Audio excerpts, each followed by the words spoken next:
Let's rewind history, not to the 1960s, not even to the Silk Road or Opium Wars. Go back, way back, to when temples were the pharmacies, and priests were the plug. You see, long before street corners and underground labs, the real gatekeepers of mind-altering substances were men of the gods.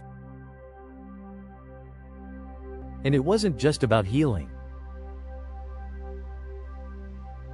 It was about control. Power. Influence. Access to the divine. Let's start in ancient Sumer, one of the first civilizations. Their temples weren't just places of worship.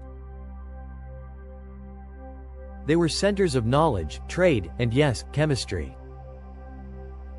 The priests here brewed concoctions from plants like henbane, mandrake, and poppies. Some were used for rituals. Others for medicine. But always under priestly authority. Why? Because these substances altered the mind, and altering the mind meant altering perception of the divine. And who better to guide you through a spiritual trip than the priesthood? Fast forward to ancient Egypt, where the temples of Heliopolis and Karnak weren't just places of ceremony. They stored jars of blue lotus, a mildly psychoactive flower steeped in wine. The elite drank it during rituals to connect with gods. But the priests controlled when, how, and who could access it. This wasn't just spiritual, it was economic. Substances like frankincense and myrrh were expensive imports, often traded across vast networks. Temples stored them. Priests managed them. If you wanted access to the sacred smoke that lifted the soul, you had to go through the divine middleman. Now let's hit India. In ancient Vedic texts, there's mention of a mysterious drink called soma.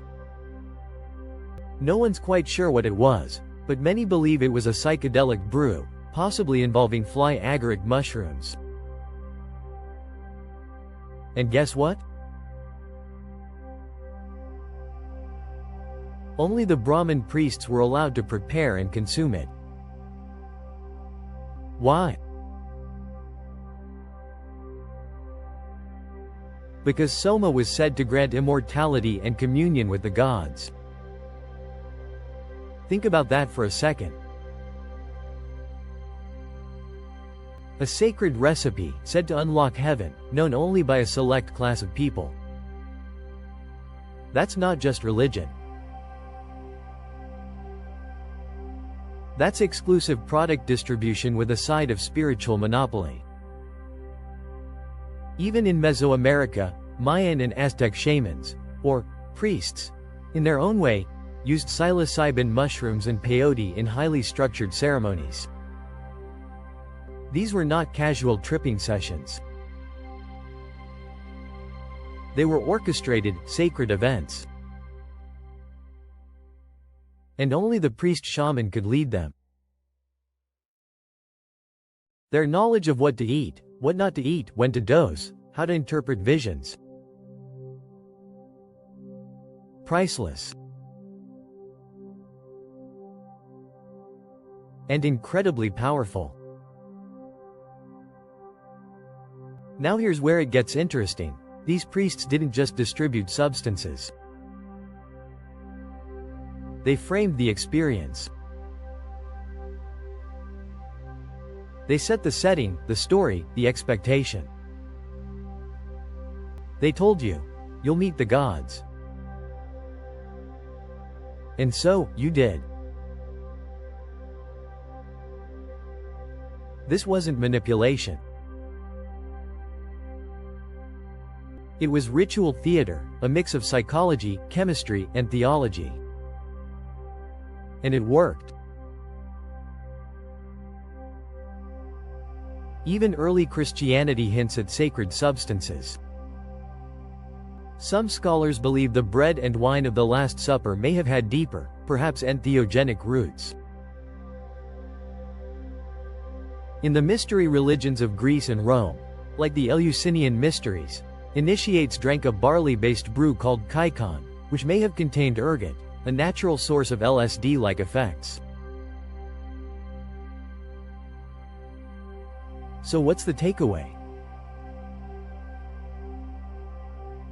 Priests were the original pharmacists, yes.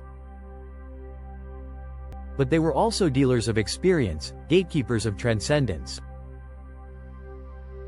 They knew the power of altered consciousness, and they curated it, managed it, taxed it, and made sure you came back to their temple for your next trip.